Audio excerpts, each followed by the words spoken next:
Hey, I'm reading here in Acts chapter 7 where Stephen begins to tell the story of Israel's story of their history.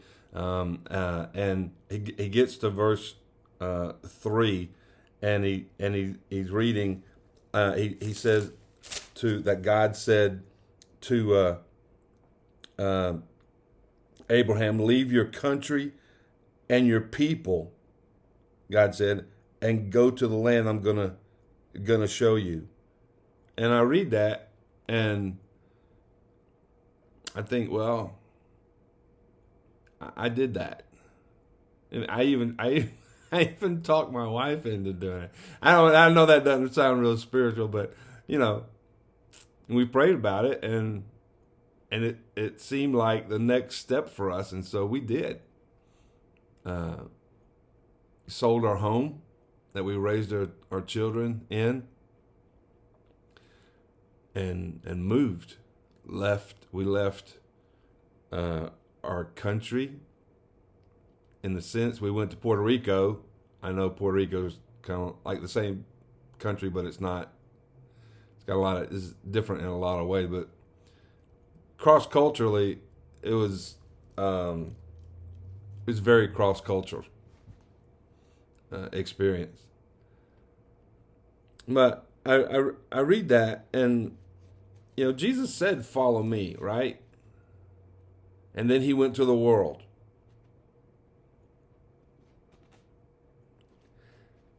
Yeah, I had a guy after we came back. I had a guy tell me, he said, "Man, I bet you wish you hadn't sold your home." Because we're starting all. I mean, when you do that, you sell everything and then you leave, and you come back, you're kind of starting all over financially. You're starting all over in some ways relationally. And so he looked at me and he said, "I bet you wish you hadn't sold your home." And I had a couple thoughts that I'm glad I didn't say to him. But no, I'm glad I did. Because now, if I ask myself, I think about my and Gina's experience going to Puerto Rico, I know what I'm willing to give up. I have this a deep satisfaction knowing. Hopefully, I don't want it to be prideful in any way. I don't want that. I don't want it to be that. But the question of what would you do, what would you give up, is answered. Give up my house, give up everything that's familiar to go to a place where I don't have a house and nothing's familiar, for the sake of Christ, to share the gospel, to advance the gospel, to make disciples who will make other disciples. That's what Jesus said to do. And so when that guy said that, I felt sorry for him. But at the same time, there was this satisfaction knowing that I did what Jesus said to do. I did that. So I don't have any regrets. I think there's a lot of people, hopefully, there shouldn't be anybody. There shouldn't be anybody, but hopefully people are gonna, Christians will wake up, and they'll realize, man, I'm wasting my life just, making money and not advancing the gospel and buying houses and buying boats. I've had houses and I've had boats. I've had all that, and I've seen greater. I've seen a lot greater. This is why I don't get too excited when I see somebody run the football back 99 yards. And I cheer because I don't want to look like a weirdo, but down inside I'm like, I've seen greater. I can't get completely or overly enthused about something when I temporal, when I've seen something eternal.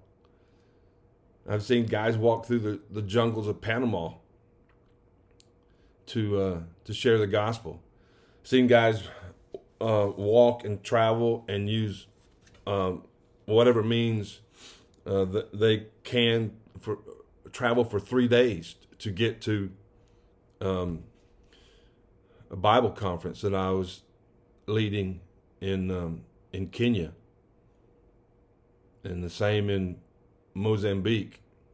And so when you've seen things like that, seeing temporal things is just not it's not all that appealing.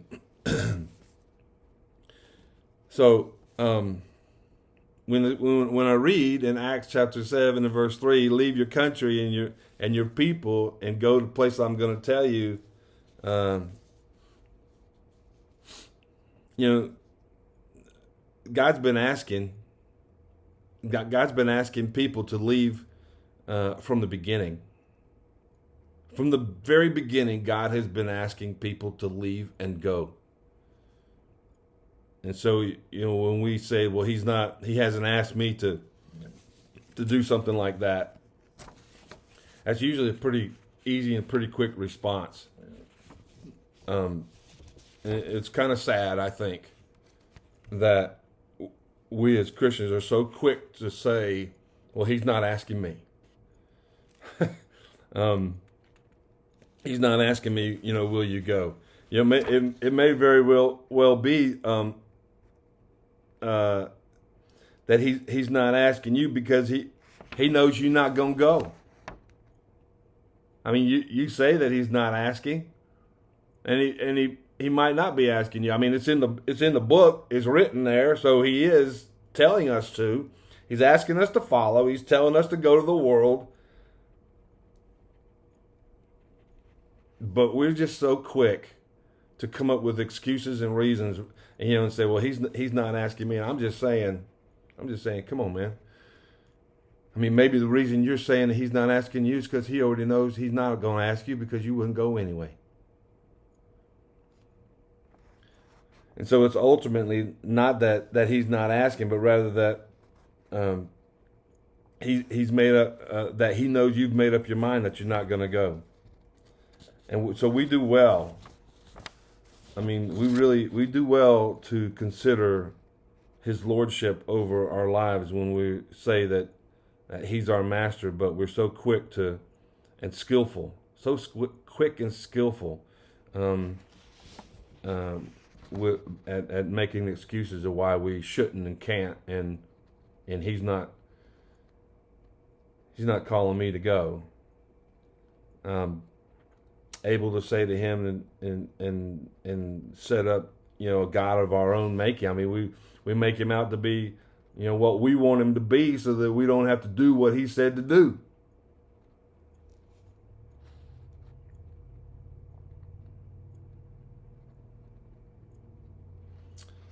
I had a parent ask me one time. They came up to me at church and said, "Hey, my child wants to go on a mission trip. What am I supposed to do?" You know, and I'm like, are you kidding? I mean, I was polite, you know, I was nice. I don't think I was rude. I mean, we're still friends, so I probably handled it all, you know, okay. But inside, I was like, you sound like you don't want them to go, that's what they did. They were like, my child wants to go on a mission trip. What am I supposed to do? What do I do? You know, so I looked at him and I just said, well, let them go, for crying out loud. Yeah, let them go. They're going to be with all the other church. They're going to be with the other teenagers, and there's going to be adults on this trip we're going on. So they'll be safe, and we've been there before. So, I mean, like the question, you know, for us as adults, when our children are wanting to grow spiritually, whether it's a mission trip or, you know, whatever it is. I mean, do you as an adult, you want to get in the way of your child's spiritual growth, you know, and hurt that growth, or do you want to breathe life into your child as they're following the Lord? I mean, surely we don't want to be. I tell you, we don't want to be. Any parent, you Any parent with any sense does not want to be the, when their child is asked later, like maybe a month or two or three, or maybe after the team comes back and they didn't get to go, and then, or maybe a year later another trip rolls around, and then maybe 5 or 6 years later, maybe now they're married, they got their own kids, and somebody. So no matter how much time goes by, but when that question is asked of that to them, did you go? Why didn't you go? And they're thinking in their head about their own spiritual growth. We don't want them. You don't want your child to point to you, their parent, and say, that's the reason. There's the reason why I didn't go on a short-term mission trip. There's the reason I didn't follow as hard as I wanted to. My mom, my dad is the reason that I didn't pursue God when I felt him stirring in my heart. You don't want to be that parent.